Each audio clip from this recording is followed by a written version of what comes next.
Tengan un cordial saludo de parte de quienes hablan, del estudiante Quinto Veloz Helen Elizabeth. Hoy les voy a hablar de la teoría del psicoanálisis.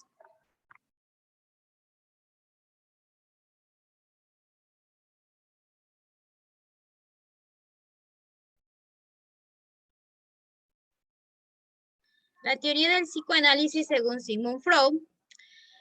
Esta teoría, desde que se consideró que la historia del individuo, sobre todo los primeros años, es esencial para comprender el funcionamiento del adulto, los comportamientos, los comportamientos humanos. Esta teoría surgió cuando Freud formuló el psicoanálisis, que es tanto una teoría de la personalidad. Freud trató de explicar cómo es que llegamos a ser como somos, es decir, cómo se forma nuestra personalidad. A continuación, tenemos tres niveles que se considera que están constituidos en la personalidad, que es el consciente, el preconsciente y el inconsciente.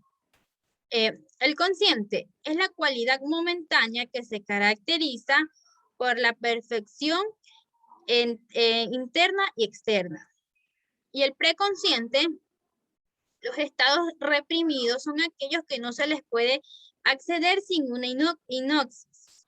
Y el inconsciente está constituido por contenidos reprimidos que buscan represar a la conciencia, ¿no?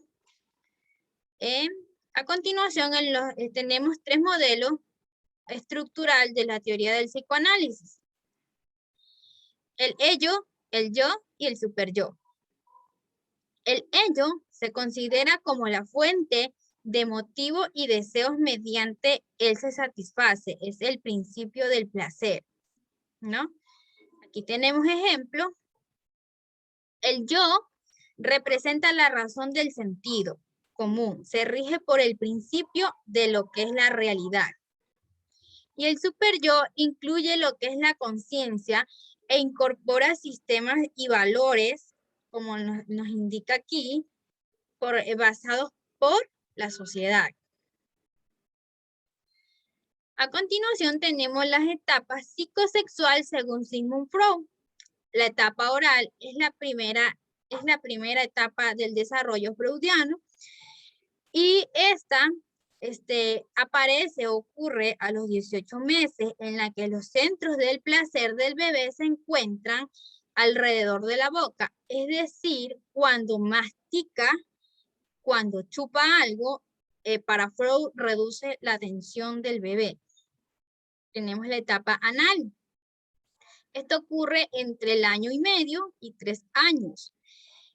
Implica en el ano, o sea, la función de la evacuación. Según Sigmund Freud, el ejercicio de los músculos anales reduce la tensión. Tenemos la etapa fálica. Esto ocurre entre los 3 y 6 años.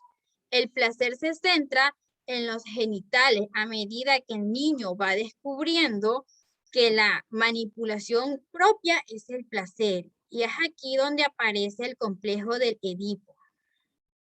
Tenemos la etapa de latencia. Esta etapa aparece a los 6 años y hasta la pubertad. El niño reprime todo el interés de la sexualidad y el desarrollo en las habilidades sociales. Tenemos la etapa genital. Es la última etapa del desarrollo freudiano.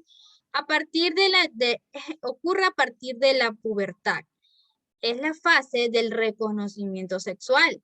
La fuente del placer es ahora con alguien de afuera, de la familia, ¿no? Y muchas gracias. Para dejar una breve conclusión, las etapas, los estadios según Sigmund Freud son aportes muy importantes. ¿Por qué? Porque es allí donde se va desarrollando la personalidad del niño. Esta teoría del psicoanálisis está basada en el desarrollo de la personalidad.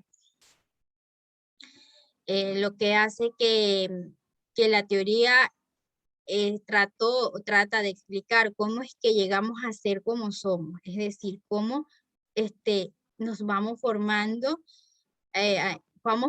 nuestra personalidad. Muchas gracias.